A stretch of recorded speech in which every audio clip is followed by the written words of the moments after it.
the life of God's righteous servant of Isaiah 53, chapter 3, gunshot. Shortly after I recovered from my knee injury, I moved to Fort Lauderdale, Florida. I was not happy about it at all. It turned out to be a lot of fun. I made some great friends and celebrated my 13th birthday. My only injury in Florida was having my front teeth shattered and knocked out, requiring caps, which was more of an ordeal than I would have imagined. We returned to West University in Houston after 2 years. My mom was not doing well at all, and it was getting close to her second suicide attempt. I was back with my old friends and did not have much supervision from home, and I failed ninth grade. I made my own decisions, and I rarely listened to others.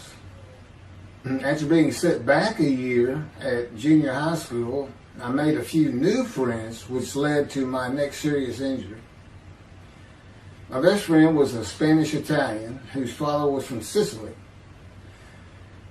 And he kept a machine gun in a violin case in his office at the restaurant he owned, where his son and I were waiters. It was called The Godfather. My friend was the best pool player I've ever known or played with, an absolute natural. I will call him Antonio, but that's not his real name. Antonio's girlfriend was a Jewish girl. I will call her Rebecca, but that is not her real name. Antonio was a Catholic Christian. Rebecca did not practice Judaism, and Antonio did not go to church. I was a confirmed atheist, and we never talked about God or Jesus. Rebecca's father had foreclosed on a ranch about 8 hours from Houston outside of LaGrange, Texas, Fayette County. LaGrange was famous for the Chicken Ranch, which was an illegal brothel that operated from 1905 until 1973. The business served as the basis for the 1973 ZZ Top song, LaGrange, and the Broadway musical, The Best Little Whorehouse in Texas, as well as its 1982 film adaptation.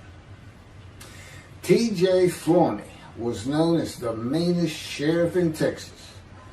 In the coming weeks, I would be interrogated by him outside of Shock Room 3 at Dental Hospital in Houston. This is an excerpt about him from an internet article.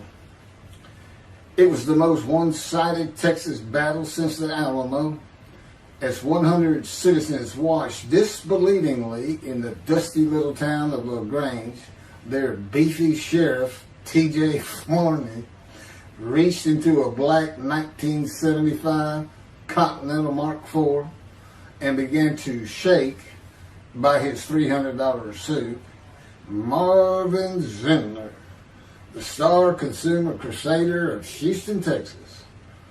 That's from People, June 17th. Next, the sheriff tore off Zindler's blue-white toupee, waved it in the air, and then finally ground the rug under his cowboy boots. Behind Florney's fury was the fact that on Zindler's last assignment in LaGrange 18 months before, he had filmed an expose, which resulted in the closing of a critical part of the local economy, the Chicken Ranch, a legendary body house. Antonio, Rebecca, and I first went up to the ranch in the summer of 1975. There was a small ranch house and small lakes with horses roaming around loose in pastures. We decided it'd be fun to try and catch one of those horses and go riding. The next time we went to the ranch house was in Rebecca's father's Mercedes-Benz, two-door convertible Mercedes-Benz. I sat on the hood of that Benz with a lariat while she tore through fields trying to run down a horse for me to rope. The horses could turn too fast, and we never got close enough for me to rope one. What we could and did do on the next trip was bring guns. a 30-30 rifle, shotgun, and two 22 caliber pistols with holsters. As a backdrop, Antonio and Rebecca had broken up as boyfriend and girlfriend, and her attention had turned to me. I did not believe that caused any friction between Antonio and me, but it should have. It did not seem to be a source of animosity of Antonio towards me in any event. On October 5, 1975, we were all back at the ranch having a great time. Tony and I were shooting at cans with our pistols and practicing a quick draw from the holsters. We were standing shoulder to shoulder about 3 feet apart, and he was a little forward of me. Rebecca came up behind us, between us, and said she wanted to shoot. Antonio passed his gun to her, and it fired when it was going by me. The bullet went on a straight line through my bladder, intestines, and colon from the front right and lodged in the back of my left buttock in my backside. I could see the trajectory in my mind. I fell to the ground, and Antonio fell on top of me, rolling me over and over. I think he was looking for an exit of the bullet. I told him to get me to a car and get to a hospital. Felt like Babe Ruth had swung a bat up between my legs.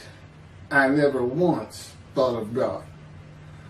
On a big ranch, there are several gates for different sections of land and different purposes, usually with chains and a lock. When we got to the first one, I told Antonio, drive through it. I told him to ram it. I knew I was dying, and all I could think of was, you have got to hurry. I didn't panic, but I had never been so afraid and had never felt fear like that again to this day. Sometimes I think I have forgiven Antonio for accidentally shooting me, but I have not and cannot forgive him for stopping at those gates. I'm still mad about it. I was seriously angry at him. We got to the LaGrange Hospital before noon on a Sunday. They had to call the doctor to come in. I asked the nurse for something for pain, and she told me my vital signs were too low. That if she gave me a shot of morphine, I'd drop dead right there. It would kill me. No pain medication. The doctor came and looked at me and said there's nothing they could do there.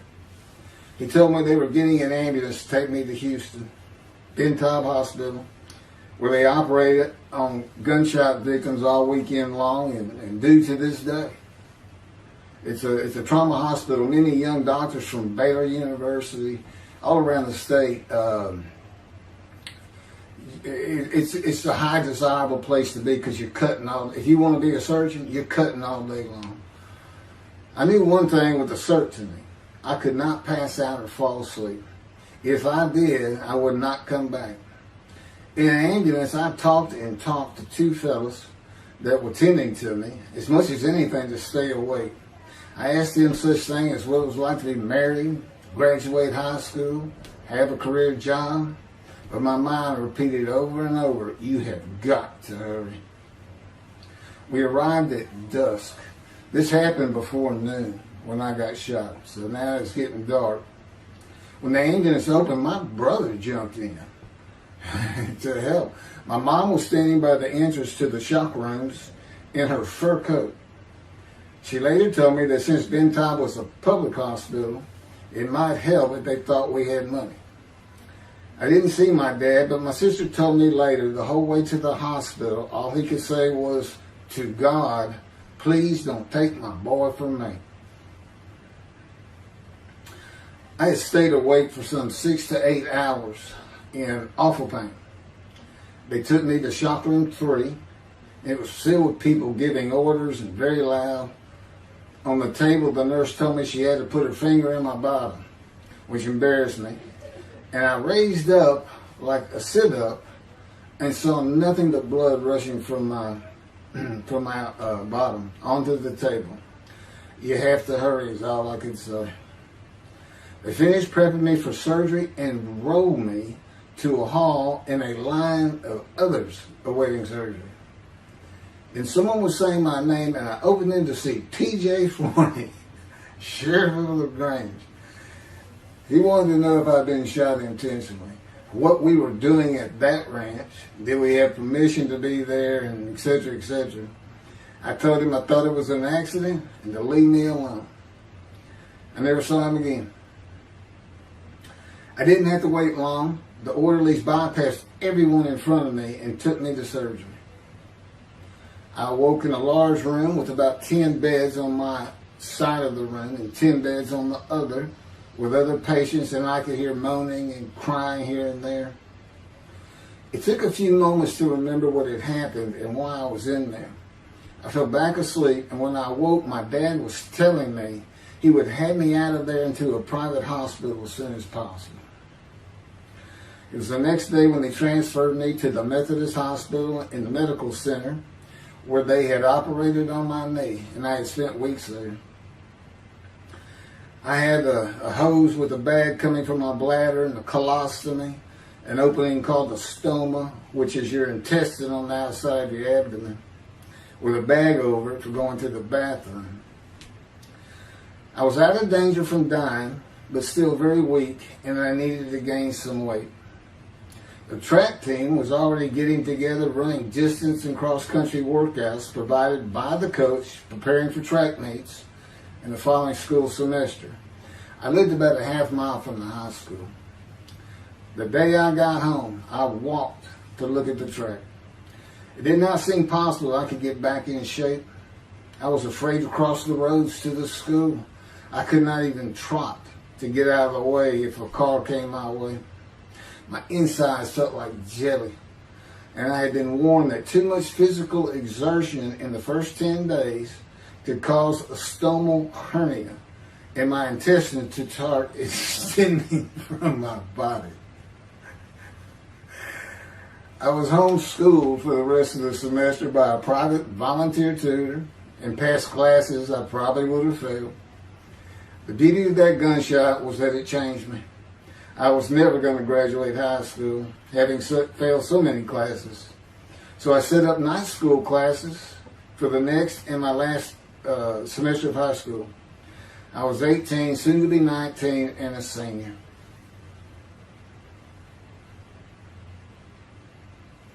Chapter 4, College and Law School.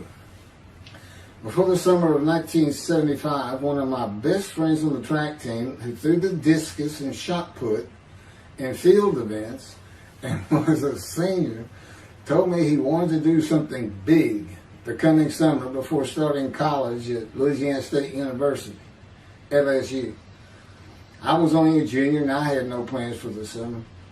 He mentioned this to me, and I began thinking about how long it had been since I had been to Colorado. My father, who had really good years and many so-so years, depending on how the oil and gas industry was doing. And when I was in junior high school, he had sold some prospects that completed a few wells and had purchased a condominium in Pagosa Springs near Durango, Colorado. My friend's name was Keith Miller, and I called him Miller. He had given me the name of Say Babe. At one of our night track meets, I was running the 330-yard low hurdles, and the last turn was behind bleachers where the officials lost sight of us for a few moments. A runner to my left veered out of his lane into mine and took my hurdle, and I had to slow down and go around it, yelling, "Hey man, that's my hurdle." I wasn't happy. I do not remember how Miller knew what I had yelled, but he was probably on the football field inside the track, working on shot put and discus, watching me run and hurting me. I did not really know him very well at this time, other than he was the popular senior who knew everyone, in stark contrast to me. On the following Monday, I was walking down the halls between classes, and coming in the other direction was Miller, though I did not see him. Then as he was passing me, in a loud voice, loud enough for everyone in the entire hall to hear, I hear, "Say, babe, that's my hurt." Hence, "Say, babe." That began a really good and fun friendship, and I got to know the class I should have been in if I had not failed ninth grade. And because I was Miller's friend, I was immediately accepted by anyone he introduced me to. I found out about 40 years later on Facebook. I looked him up and we friended that he's Jewish, and particularly because of his brother. He's got an older brother, and they look just alike. Live up in Oregon. But I did not know that. It's not something we ever talked about. Just I just didn't think about it. I'm sure he wasn't observant at the time. I told Miller about my dad's condo and suggested we plan a trip up there and backpack in the Womanichi wilderness of the San Juan National Forest. I had hiked there while in junior high school with a friend and his little brother. I had a driver's license in my second year in the ninth grade. The prominent 13,000 foot peak is 10.7 miles from the town of Silverton, which began as a silver mining camp in 1873, and that is where I plan to take Miller.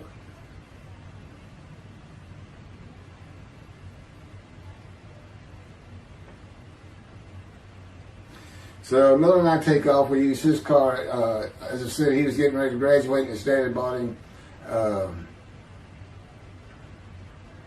Toyota. I can't remember the name right now. My dad's condo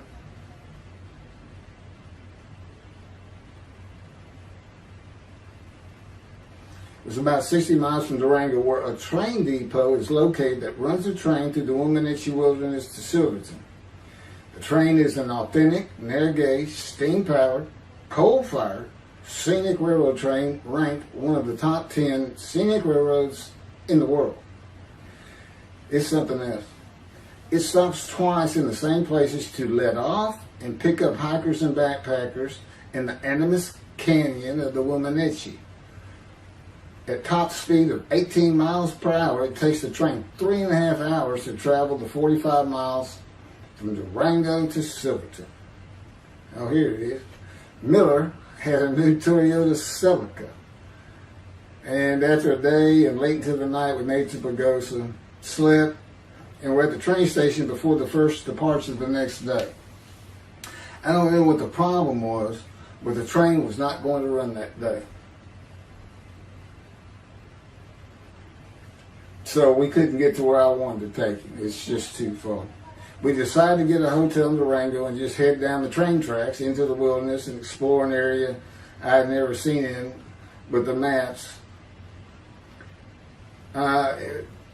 We got lost. And at one point we decided, let's just put these backpacks down and you go that way and I'll go this way. Well, we did that. We met back up, and then we couldn't find our backpacks. And we did finally find them. We slept that night, and we had a big black bear episode because we had left some food out on the ground, which we shouldn't have done. And but anyway, we ended up making it back, and we had one of the best party nights I've ever had in my life. We hit the main street in Durango, which is a tourist hotspot, and we hit every single bar. You could drink at 18 back then. It wasn't 21 as it is today. And we did. We made sure it was like a go. Okay, let's go to every one of them had at least one drink, shot of whiskey, Boilermaker, beer, whatever. I can't really recall other than I knew I had been drinking the night before when I woke up. But we did. We hit both sides of the street. I don't know how long it took us and how many drinks we had, but we just had a lot of fun.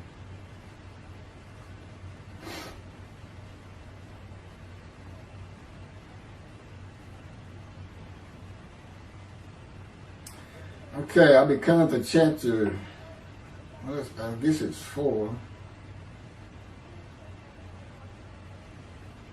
I don't know. I thought I was coming up to the cancer story, but this is different. This is getting into alterations while at school.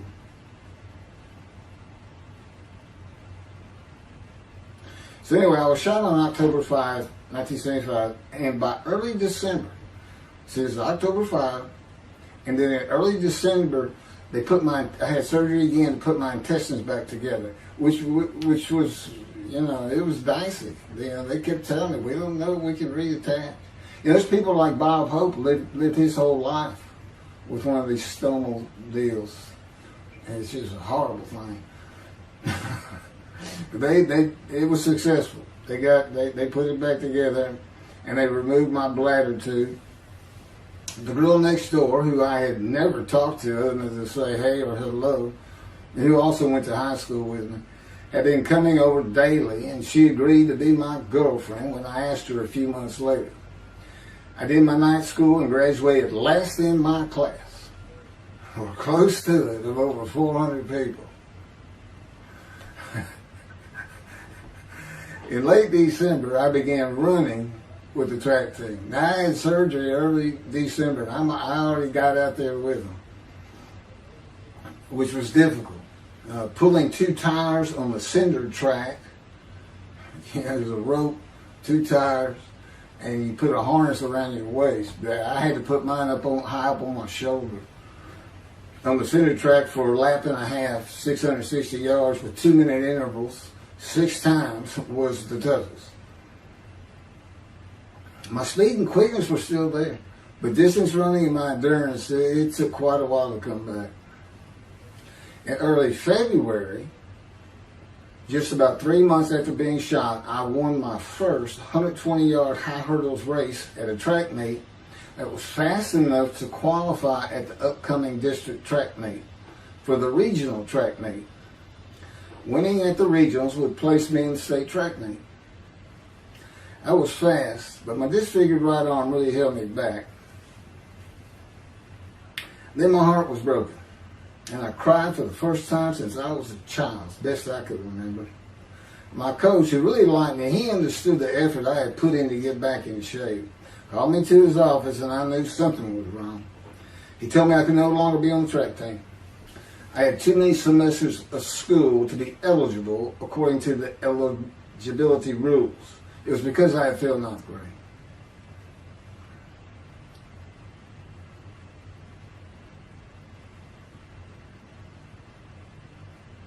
And of course, I had no one to blame but myself. Skipping school all the time, just not trying or caring about learning was why I failed.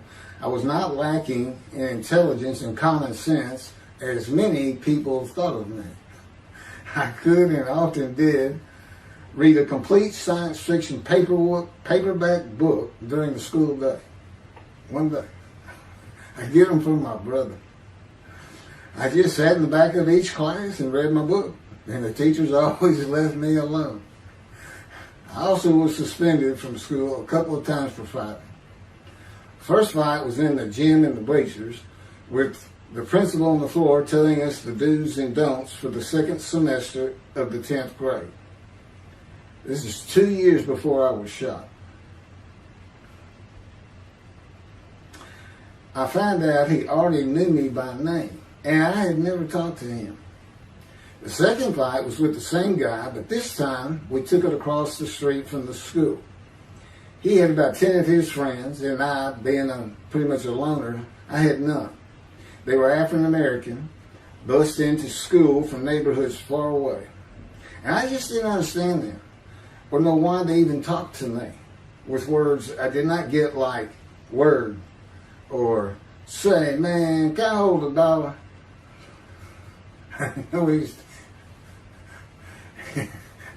That is what started the fight in the bleachers. I hear from behind me, and one stood to my left, say, man, can I hold $1? I turned around and just looked at him. And finally said, I did not have $1. Ordered with the principal, I undid my ponytail. Mind you, he's sitting right behind me, and I'm well aware of that. And I brushed my long blonde hair and then reached into my pocket for some chapstick for my lips. When I pulled my hand out with the chapstick, turned out I did have a quarter. Then from behind me, I hear, "Say, man, you said you don't have no quarter." To which I replied, turning around, "I don't have a quarter for you." The next part is kind of hazy. But I do know I grabbed him by the front of his shirt and threw him down the bleachers onto the students sitting below me. That is when the principal yelled my name and told me to go to his office. The next day, the guy and his friends were waiting on me when I got to school, and we fought across the street. The principal had told me not to get into any more fights, and this is the fight I got suspended for. I remember being in, after my suspension, being in the men's room smoking a cigarette in a stall, and a group of African Americans came in, and they were talking about the fight. What I remember was hearing, "That white boy went Muhammad Ali on him." My favorite fighter. I even saw the Ali-Foreman fight in Kinshasa, Zaire, live in Amsterdam in 1974. And some of my best friends in high school were African Americans, mostly on the track team where we could get to know one another. I still had run-ins with the general population of the African Americans, who everyone just called blacks back then. I never used the N-word and thought they would help themselves a lot if they'd stop using it. Mostly I think they were angry at being bussed in from neighborhoods far away. In fairness to them, white kids did not seem to like me much either. So, yeah, I looked young even for my young age, and with my long hair, about 6 to 8 inches past my collar, I looked kind of girlish, and many people said that to me. One day a friend of mine told me what it was to him. You never smile and seem to be very angry, like if someone looks at you crossways, you're going to come after them, daring them to say something, like you want to fight. My next suspension for fighting began in middle shop, and it was all my fault. There's not a big deal to that.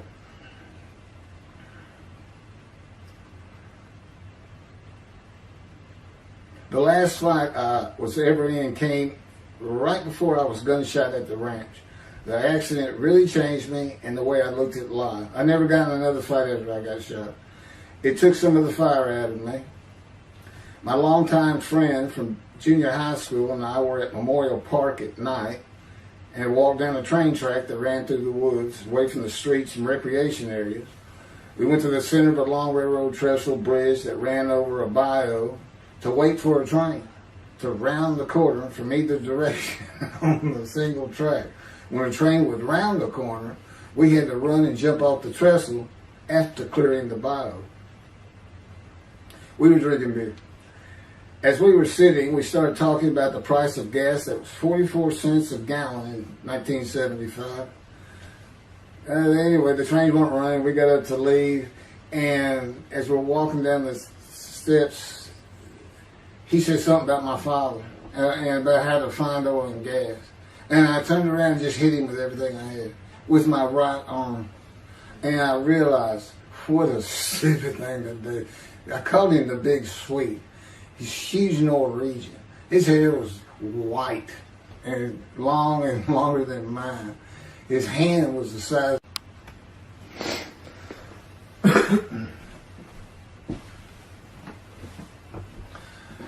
And I had nowhere to run. That was the really dumb part about it. I mean, I couldn't move. I couldn't use my quickness. I couldn't box as I had with the fellow across the street. And he just took one big swing. He's very athletic. Coaches all wanted him on the high school team, but he didn't want to. Football team. And but anyway, he hit me just one time. That was the whole fight. It was just 2 hits. My measly hit with my right arm. I let it fast, and I hit him where I wanted to hit him. Well, I say that. I didn't even think about it. But he just about knocked me senseless. I mean, I saw red. And so anyway, that was it for our friendship. We just, although after I got shot, he and I got back together a little bit. But by that time, I had met Denise next door, And I wasn't going to be going out drinking beer at the trestle anymore. I was going to get serious, and that's when I set up my night classes and everything. The big Swede.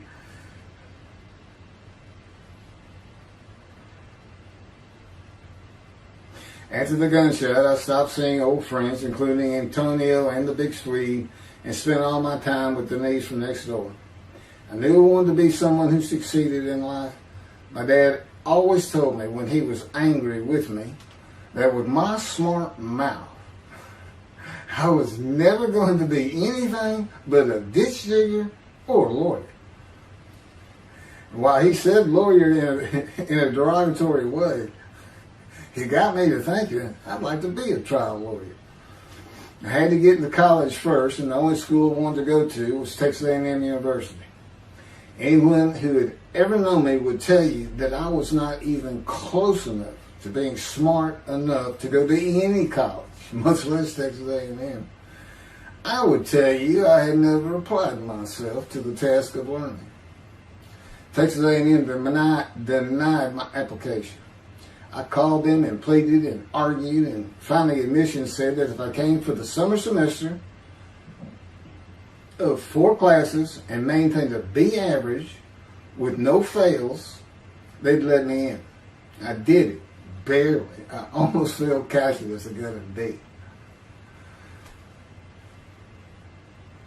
Just a quick thing on Texas A&M, because it relates to World War II, which always makes me think of the Holocaust, and how many Aggies were involved in that. Texas A&M enrollment began on October 2nd, 1876, and admission was limited to white males, and all students were required to participate in the Corps of Cadets and receive military training. Many Aggies served in the military during World War II, with the college producing 20,229 combat troops. Of those, 14,123 Aggies served as officers, more than any other school, and more than the combined total of the United States Naval Academy and the United States Military Academy. During the war, 29 A&M graduates reached the rank of general. Texas A&M is more than a great university. It's the home of the Aggie family with a long history of spirit and tradition. And I'm going to pass through all that. You can read. I got all this from Wikipedia.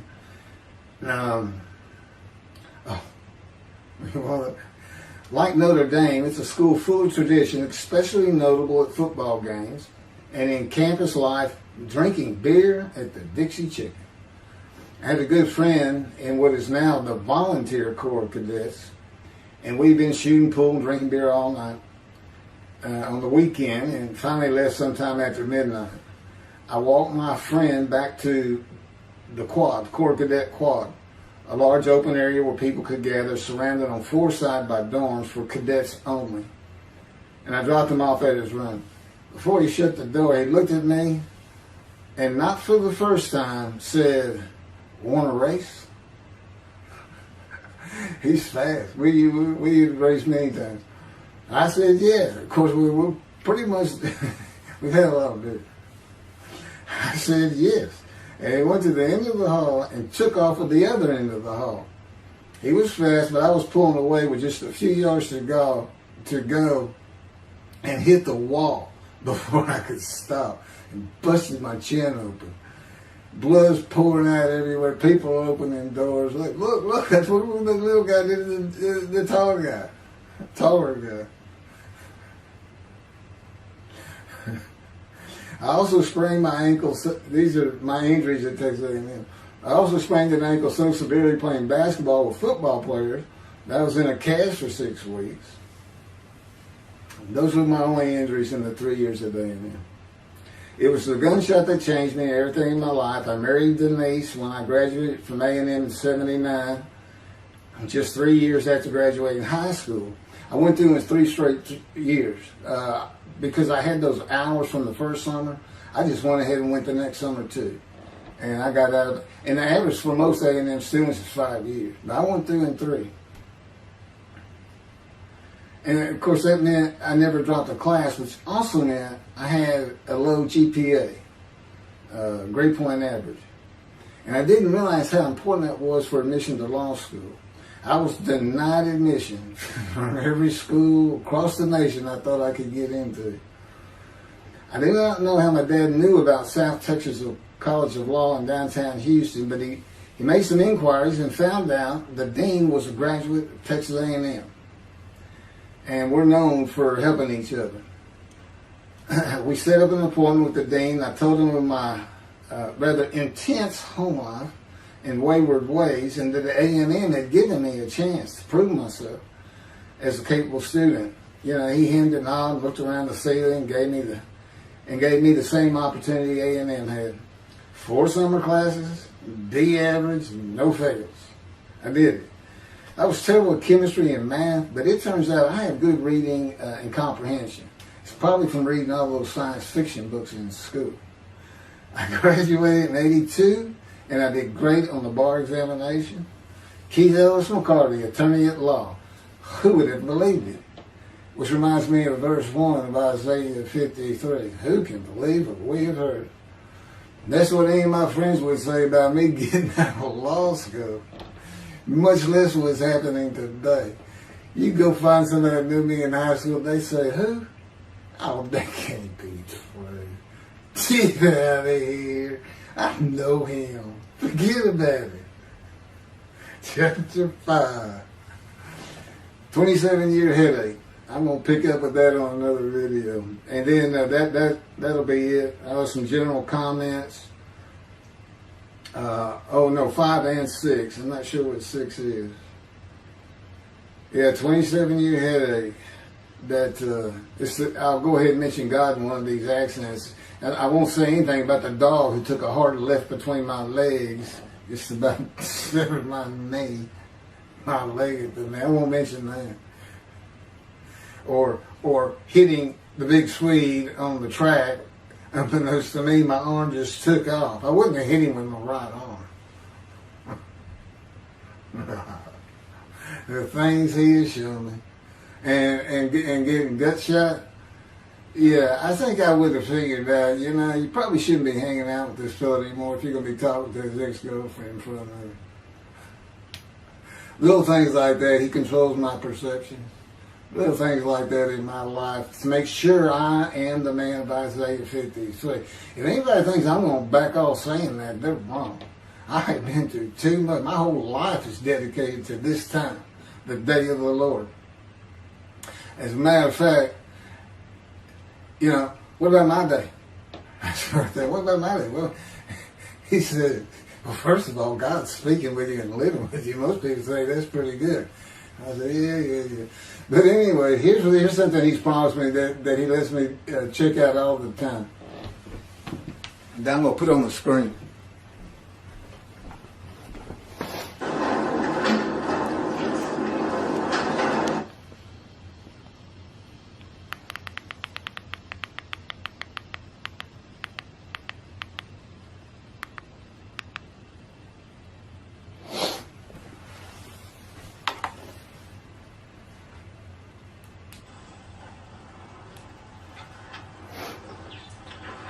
The Radiant GP Cycles, Shorties, Slip-Ons, Code Startup,